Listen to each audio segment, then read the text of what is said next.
For 90 minutes, football rewards the players who demand your attention. They sprint into space, press relentlessly, wave for the ball, and throw themselves into every attack. Then there's Erling Haaland. For long stretches of the game, he seems to do the exact opposite. He walks. He waits. He almost disappears. And somehow, he's still the one celebrating when the stadium erupts. At first, it makes no sense.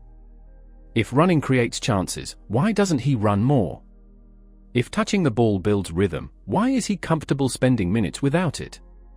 And if modern football is obsessed with intensity, how has a striker with such an unusual approach become one of the most feared goalscorers on the planet? The answer isn't hidden in his goals. It's hidden in the moments when nothing seems to be happening. While fans watch the ball, Haaland is watching something completely different. He's studying distances, defensive lines, body positions, tiny details that disappear in real time but decide matches seconds later. Football analysts often say the game is played in space. That's only half the truth. Elite football is played in time. The player who arrives first isn't always the fastest. It's usually the one who recognized the opportunity before everyone else knew it existed. That's the difference between reacting and predicting. This is where Haaland separates himself from almost every striker of his generation. Most forwards attack the space they can already see. Haaland attacks the space that's about to appear. Before a defender shifts his weight, before a midfielder lifts his head, before the cross is even delivered. Haaland has already started solving the next phase of the attack. Neuroscientists call this predictive processing. Your brain is constantly building models of what it believes will happen next. Elite athletes perform this process at an extraordinary level, recognizing patterns so quickly that their reactions appear almost superhuman. What looks like instinct is actually thousands of tiny calculations happening in real time. Watch Haaland during a quiet spell in the game. He isn't standing still because he's resting. Every few seconds, he scans over both shoulders. One defender steps forward. Another glances toward the winger. The back line loses its shape by just a few inches. Most players don't even notice those changes. Haaland stores every one of them. Then something remarkable happens. The attack suddenly accelerates, but Haaland doesn't look surprised. He was expecting it. While defenders are reacting to the pass, he's already attacking the destination. That's why his runs often look effortless. He's not winning with speed alone. He's winning because his decision came first. This is also why judging him by touches or distance covered misses the bigger picture. Those numbers measure activity. They don't measure anticipation. Football history is filled with players who ran endlessly without changing games.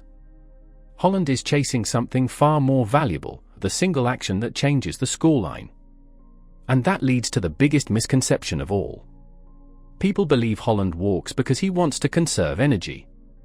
In reality, conserving energy is only a bonus. His real objective is far more ruthless, to remain invisible for just long enough that the defense forgets the most dangerous player on the pitch is still there. Because the moment that happens, the match quietly shifts in his favor. And what happens inside a defender's mind over the next few seconds explains why Haaland's simplest goals are often his most brilliant. The biggest battle in football isn't fought with your feet. It's fought with your attention. Every second, a defender is making dozens of decisions without even realizing it. Who's making the dangerous run? Where's the ball going next? Which passing lane needs to be closed? The brain is forced to prioritize, because it simply can't process everything at once. That's exactly where Haaland begins to take control. He doesn't attack the defender's body first. He attacks the defender's decision-making. By refusing to make obvious runs, he slowly removes himself from the center of the defender's attention. The defender still knows he's there, but no longer treats him as the biggest threat. This phenomenon has been studied for decades in cognitive science. It's known as selective attention, the brain's habit of filtering out information that appears less important. On a football pitch, that filtering happens under enormous pressure. And Haaland has built his entire game around exploiting that tiny psychological weakness. Watch what happens when the ball reaches the wing. Almost every defender instinctively turns toward the crosser. Their shoulders rotate. Their body weight shifts. Their eyes lock onto the ball. It lasts less than a second, but that's all Haaland needs. He's not waiting for the cross. He's waiting for the defender to stop watching him. Then comes the movement that changes everything. Instead of making a long, predictable sprint, Haaland attacks with 3 or 4 explosive steps. Those first steps are incredibly difficult to defend because they begin after the defender has already committed his balance in the wrong direction. The race isn't won by top speed. It's won by timing. This is why so many of his finishes happen from close range. Critics call them easy goals. Coaches know better. Reaching the perfect position inside a crowded penalty area is often far more difficult than striking the ball itself.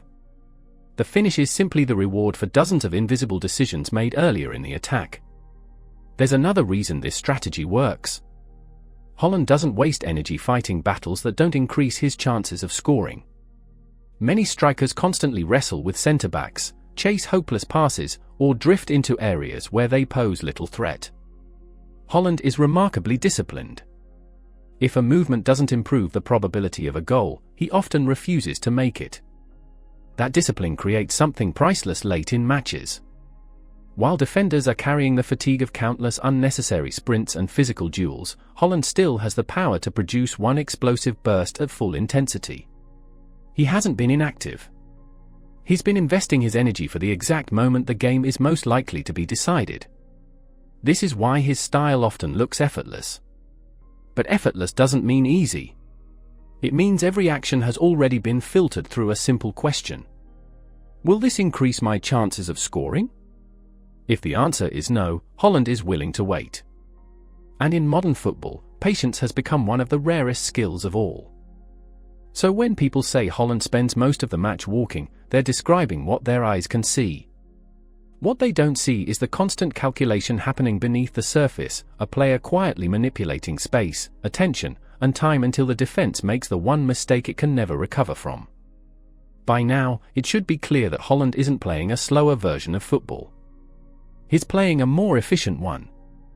Every movement has a purpose. Every pause has a reason. Every decision is made with one objective in mind, not to touch the ball more, but to make the next touch impossible to stop. This philosophy doesn't just change the way Haaland plays. It changes the way his entire team attacks. The midfield isn't trying to force passes into impossible spaces. The wingers aren't crossing the ball at every opportunity. Instead, every pass, every switch of play, and every overlapping run is designed to move the defense, stretch its shape, and create one tiny crack in the structure. That crack is all Haaland needs. At the highest level, goals aren't usually created by huge defensive mistakes. They're created by microscopic ones. A centre-back takes one extra step. A full-back hesitates for a fraction of a second. A midfielder fails to track a runner. Alone, those errors seem insignificant. Together, they decide championships. Football data tells the same story. Analysts have spent years studying what separates elite finishers from average ones. Surprisingly, it isn't simply shooting more often.